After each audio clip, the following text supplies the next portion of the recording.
앞서 말씀드렸던 것처럼 우리나라에서 기적과 환상, 치유를 쫓아서 신앙생활하고 있는 그 기도원들과 그 믿음의 사람들, 그 사람들이 퇴보하는 이유가 바로 이겁니다.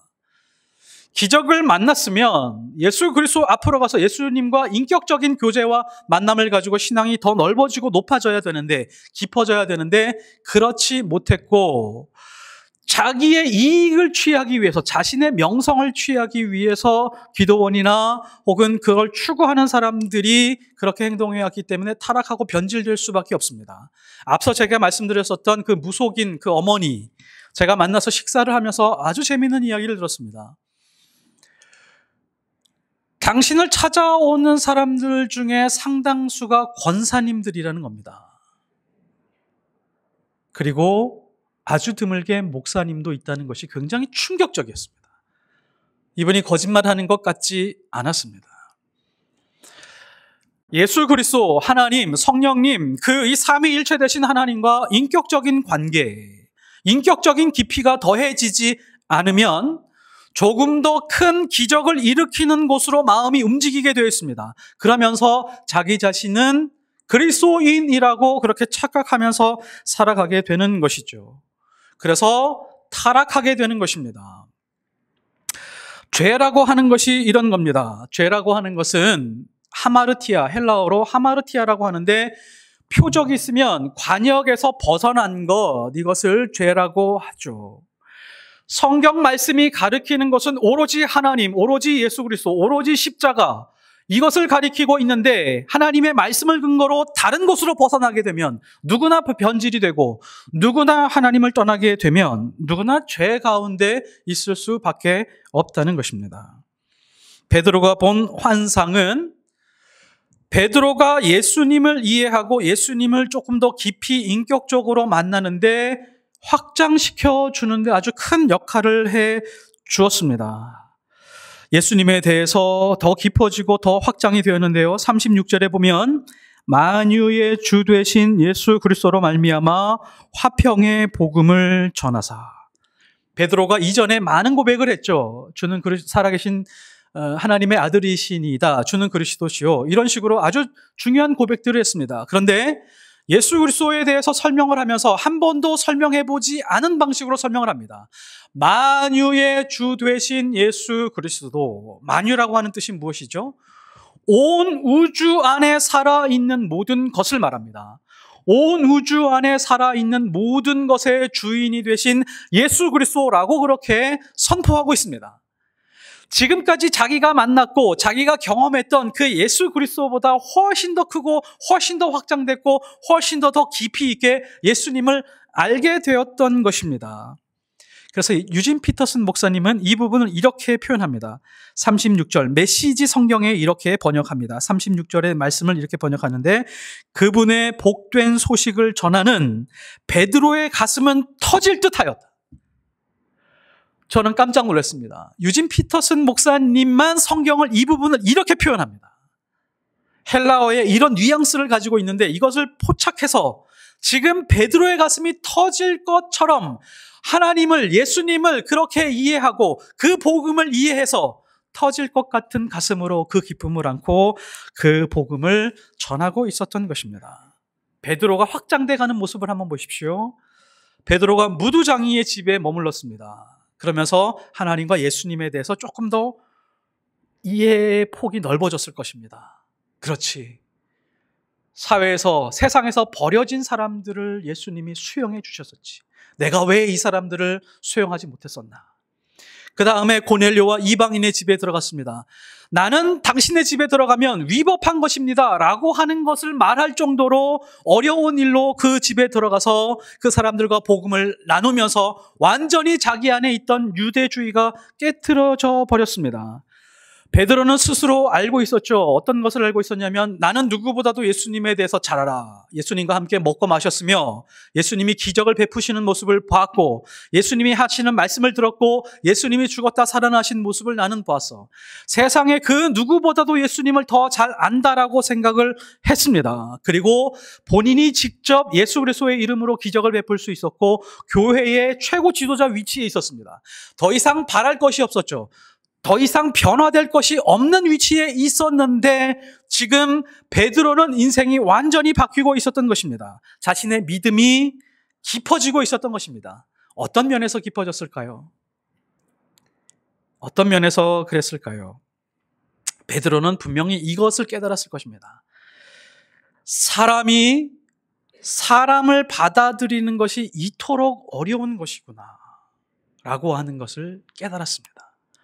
나는 예수님의 사랑을 간절하게 느끼고 깨달았고 예수님을 사랑한다라고 고백했던 사람이고 예수님이 말씀하신 대로 복음을 증거하면서 살겠노라고 결심한 사람인데 무두장이 집과 이방인에게 가는 것조차도 그 사람들의 인생을 받아들이는 것조차도 나는 힘겨워한 존재였다라고 그렇게 깨달았던 것이죠. 베드로만 그럴까요? 우리는 안 그렇습니까? 예수를 믿는 우리도 별반 다르지 않습니다. 어떤 사람을 보고 어느 아파트에 살고 있는지, 어느 지역에 살고 있는지에 따라서 그 사람에 대해서 판단합니다. 그 사람이 부유한지 가난한지, 외모를 보고 좋은 옷을 입었는지 그렇지 않았는지를 보고 내가 가까이 갈지 말지를 결정을 합니다. 교회 안에서조차도 그렇게 합니다. 어느 대학을 나왔는지, 어느 직업을 가지고 은퇴를 했는지, 그거에 따라서 내가 얼마나 그 사람을 받아들여 줄 수 있는지를 판단하고 서로 까다롭고 굉장히 인색하게 관계를 가지면서 살아갑니다. 그것이 교회 안에 있습니다. 물론 우리 교회는 그렇지 않습니다. 경제적으로 매우 차이나는 집안이 있습니다. 교회 안에서. 다른 교회를 다니던 어떻든 장로님의 아들 혹은 권사님의 딸 서로 결혼을 하려고 하는데 집안의 경제적인 여건이 너무 차이가 나는 겁니다. 그러면 현실적으로 우리는 고민합니다. 내가 내 아이를 저런 집안에 보낼 수 있을까? 신앙도 좋고 모든 것을 잘 갖추었음에도 불구하고 고생시키기 싫다는 이유 하나 때문에 결혼시키는 것에 대해서 굉장히 고민합니다. 그리스도인들이라도 폭력과 폭언에 대해서 별로 그렇게 대수롭게 생각하지 않는 것을 보고 굉장히 아픈 마음을 금하지 않을 수 없습니다. 그래서 베드로는 지금 하나님에 대해서 이해를 더 깊이 있게 하고 있고 예수님에 대해서 큰 사랑을 경험하게 되었던 것입니다. 예수님은 모든 사람들을 수용하고 모든 사람들을 사랑하고 그 사람들을 품었는데 인생에서 가장 밑바닥에 있고 세상에서 버려진 사람들을 품고 안고 기도하실 수 있는 분이었는데 나는 그렇지 못했구나. 나같이 이렇게 악한 인간, 예수님이 보여줄 수 있는 모든 것을 다 보여주고 내가 그것을 경험했음에도 불구하고 내가 저 사람들을 품지 못했었던 나같이 악한 존재를 지금 하나님이 품고 있고 예수님이 품고 있다라고 하는 것에 대해서 아주 큰 은혜를 경험했습니다. 내가 저 사람을 받아들일 수 없으면 하나님은 나를 받아들이는 것은 불가능하겠구나. 거룩하신 하나님, 깨끗하신 하나님, 죄가 없으신 하나님, 그리고 계속해서 실패하고 좌절하고 죄 가운데 거하는 나 같은 존재를 받아들여 줄 수 있는 것은 불가능한데 나는 왜 저 사람들을 받아들이지 못하는가라고 하면서 아마 하나님의 큰 은혜, 그 은혜가 새로워졌을 것입니다. 그래서 기독교의 본질은 은혜가 본질입니다. 은혜는 무엇이냐면 가진 자가 전혀 가지지 못하는 자에게 무언가를 베풀어 주는 것입니다. 그러니까 생명, 능력, 물질, 사랑과 같이 눈에 보이는 것, 눈에 보이지 않는 것을 가지고 있지 않은 자에게 값없이 베풀어 주는 것입니다. 값없이 베풀어 줬다는 게 무슨 뜻이죠? 되돌려서 은혜를 갚을 수 없는 사람에게 되돌려 갚을 수 있는 것을 기대하지 않고 있는 그대로 주었다라고 하는 것입니다. 이것이 은혜라고 하는 것이죠. 우리가 누군가에게 나누어 줄 때 대가를 바라면서 나누어 준다라고 하면 은혜 안에 머물러 있는 것이 아닙니다. 인간은 하나님께 되갚을 수 있는 존재일까요? 그 하나님께서 부어주신 그 은혜에 대해서 되갚을 수 있을까요? 어떤 식으로 되갚을 수 있을까요? 헌금이요? 봉사요? 예배요? 그렇지 않습니다. 헌금을 아무리 많이 드린다라고 할지라도 하나님께서 우리에게 베풀어 주신 그 은혜에 대해서 손톱만큼도 되갚을 수 없습니다. 되갚을 수 있는 유일한 방법이 하나가 있습니다. 하나님이 되갚았다라고 인정할 수 있는 방법이 하나가 있는데, 하나님을 알지 못하는 사람들에게 화평의 복음을 알게 하는 것입니다. 내가 하나님과 인격적인 관계를 가지게 되었던 것처럼 내가 복음을 증거함으로 말미암아 하나님을 알지 못해서 괴로움 가운데 살아가는 그 사람들이 하나님과 인격적인 관계를 가지게 되었을 때 하나님은 그 은혜를 되갚았다라고 느끼게 되는 것입니다. 그래서 지금 베드로가 고넬료와 이방인들에게 복음을 증거하고 있는데 이 장면 속에 있는 베드로의 가슴이 터질 것 같은 겁니다. 내가 하나님께서 주신 그 은혜에 조금이라도 하나님을 기쁘게 하면서 이 은혜를 되갚을 수 있는 존재가 되었구나라고 하는 것입니다. 베드로가 무엇을 증거했는지 한번 보십시오. 고넬료 가족에게 설교하는 내용이 길게 있는데 이 길게 설교하는 내용을 한마디로 정리하면 요한복음 3장 16절의 말씀입니다. 하나님이 세상을 이처럼 사랑하사 독생자를 주셨으니 이는 저를 믿는 자마다 멸망치 않고 영생을 얻게 하려 하심이라. 여기서 핵심 키워드는 하나님, 세상, 예수, 구원 혹은 영생입니다. 성경에서 정의하는 세상이 무엇일까요? 우리가 아는 세상, 우리가 사는 세상은 사람들이 알 수 있는 전부입니다. 사람들이 연구할 수 있는 전부. 그러니까 항상 우리의 인생보다 항상 더 큰 게 세상입니다. 그래서 세상을 쫓아가기가 어렵겠죠. 세상은 나의 모든 것보다 항상 큽니다. 나보다 큰 세상은 어떤 세상이냐? 거대한 폭포수가 있는데 그 폭포수 위에 배가 놓여져 있습니다. 이 배의 이름이 세상입니다. 이 배는 항상 발전해 갈 것입니다. 과학기술, AI를 통해서 세상에서 부족함이 없는 것처럼 느낄 정도로 이 배 안에 있는 세상은 최고로 만족스러운 곳으로 계속해서 발전해 갈 것입니다. 우리는 그 안에 살면서 이 세상은 너무너무 좋은 곳이야 라고 착각할 정도로 그 배 안에서 살아가고 있습니다. 자, 이 폭포가 어느 시점이 되면 분명히 떨어지게 되어 있는데 이 배는 시간이 지나서 그곳에서 떨어지게 되어 있는 운명을 가지고 있습니다. 성경이 말하기를 너희들이 거기서 예수로 인해서 구원받지 않으면 어느 순간 그 세상에 있는 모든 것은 폭포수에 떨어져서 사망하게 될 것이다. 예수가 없으면 그 세상에 있는 모든 사람들은 구원이 없을 것이다. 멸망하게 될 것이다. 라고 하는 의미입니다. 자, 그럼 구원이라고 하는 것이 무슨 뜻일까요? 구원이 뭐죠? 우리는 구원을 이렇게 이야기합니다. 죽어서 가는 천국 직전에 얻게 되는 것, 이것을 구원이라고 생각을 합니다. 미래 어느 시점에 이루어지는 것, 지금은 조금 유보해도 되는 것이라고 생각을 합니다. 그러나 구원이라고 하는 의미는 이겁니다. 온 세상을 다 모은 것보다도 더 크고 온 우주를 다 합한 것보다도 더 넓으며 이 세상에 있는 모든 능력과 풍요로움과 물질과 그 모든 것을 다 합한 것보다 더 높은 것이 세상 위에 있다라고 우리에게 가르쳐 주는 것이 바로 구원입니다. 어차피 세상은 어느 순간에 폐기될 운명이다.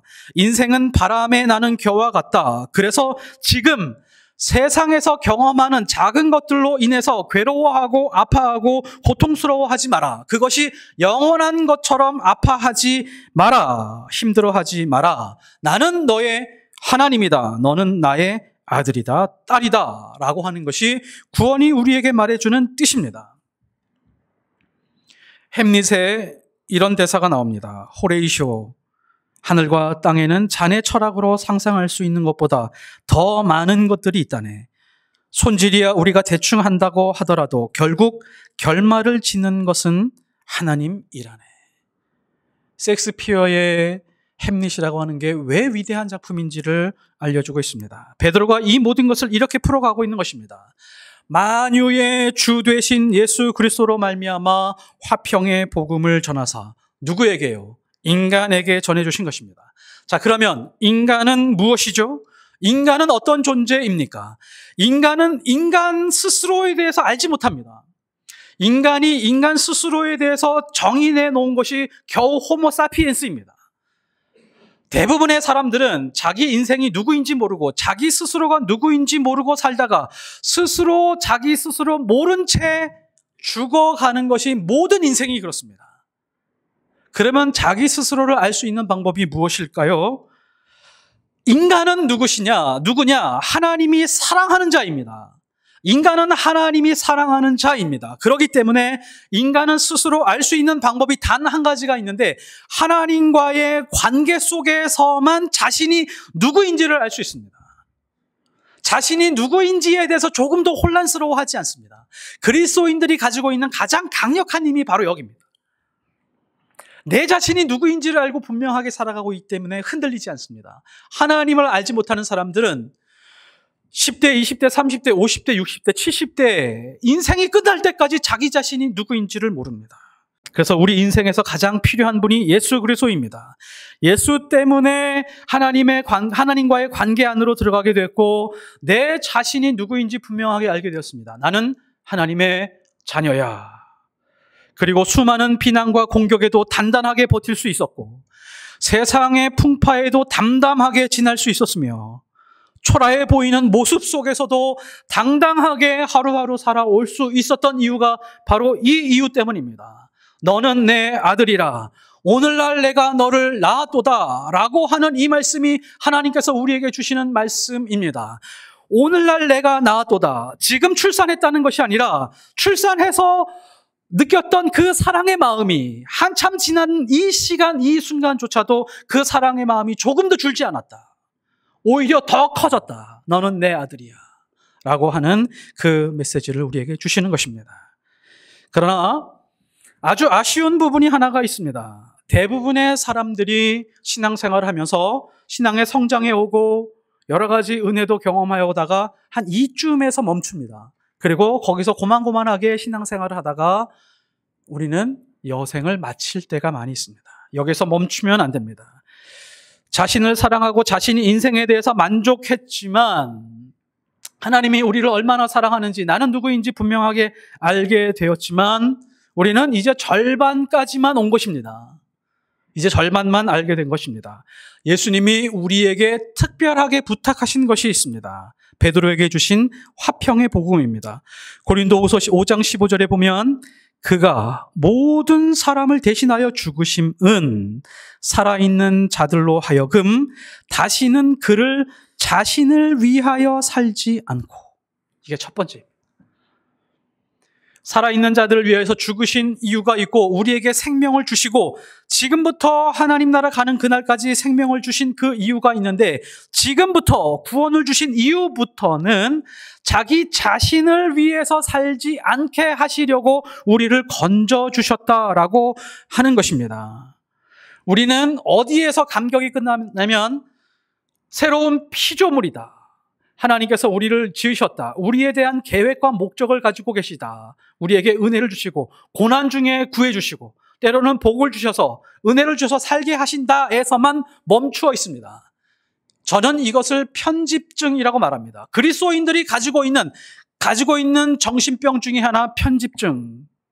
물론 이것은 심리학이나 정신의학에서 말하는 편집증이 아닙니다.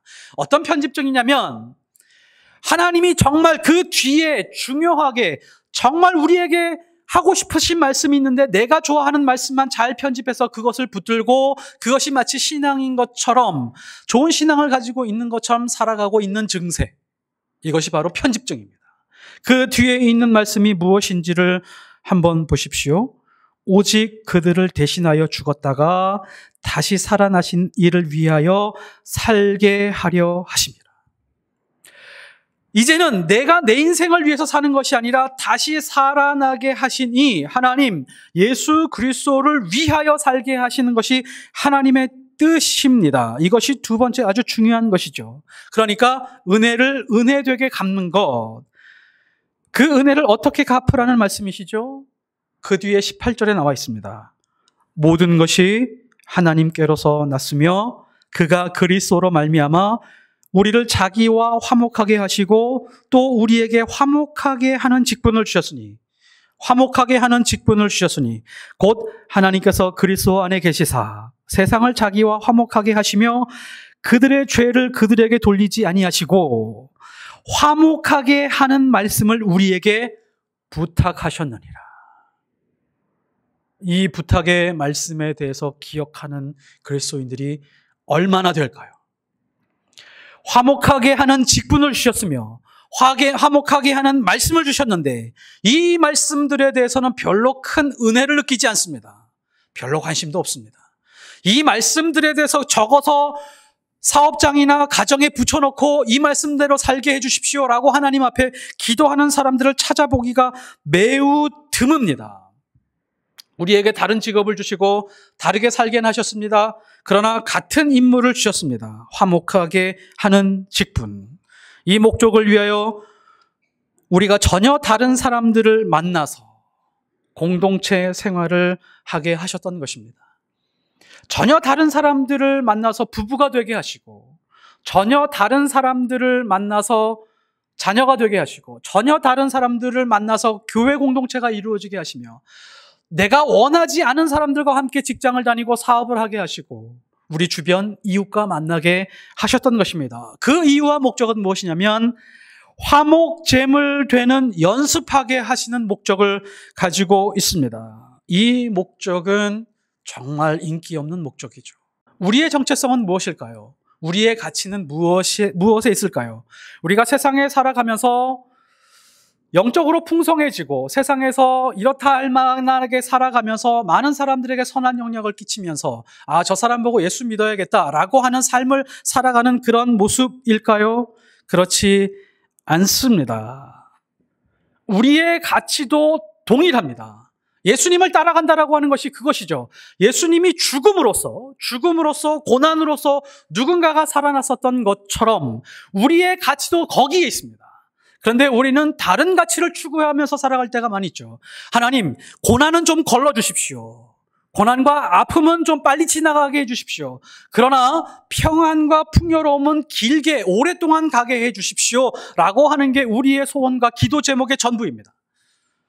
고넬료를 만난 베드로가 가슴이 벅찼었던 이유가 바로 여기에 있습니다.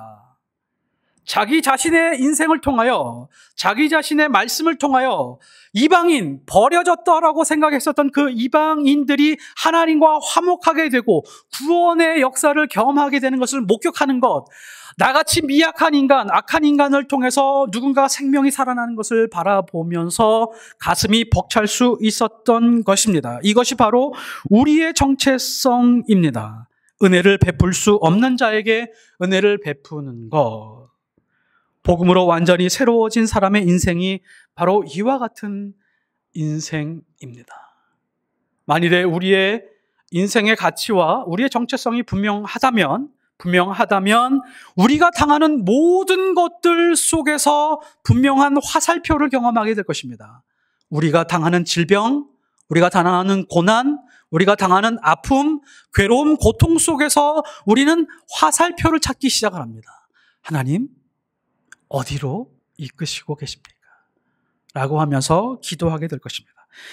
우리도 일상 곳곳에서 베드로처럼 화평의 복음을 전하고 예수님처럼 화목제물 되어 큰 복을 누리는 주님의 귀한 자녀들이 되시기를 예수 그리스도의 이름으로 축복합니다.